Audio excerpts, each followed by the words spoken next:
গত ২০ মাসে প্রায় ৪৫,০০০-এরও বেশি ফিলিস্তিনি নিহত ও ১ লাখের বেশি আহত হয়েছে।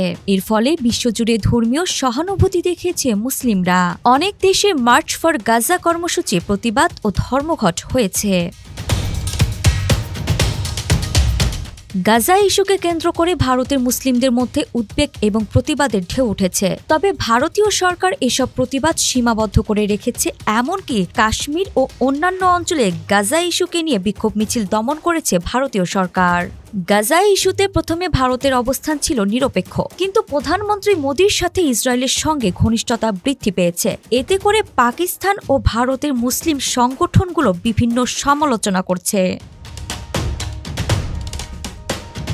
মহরম মিছিলে ফিলিস্তিনি পতাকা তোলায় ২২ বছরের যুবককে গ্রেফতার এবং কঠোর পুলিশি পদক্ষেপ নিয়েছে ভারত। রাজনৈতিক দিক থেকে বিজেপি নেতারা ইসলাম বিদেশি বক্তব্য দিচ্ছেন। তার পরিপ্রেক্ষিতে ওয়াইসি প্রতিবাদ করে বলেন, তোমরা রাজা নও, হিন্দুদের বিশেষ সুবিধা বন্ধ হওয়া উচিত। এমনকি উত্তরপ্রদেশ, মধ্যপ্রদেশ ও গুজরাটে মুসলিমদের অবৈধ দখল সরাতে বুলডোজার অভিযান চালিয়েছে ভারত। অনেকেই একে ধর্মীয়ভাবে পক্ষপাতিত্ব বলে মনে করছেন।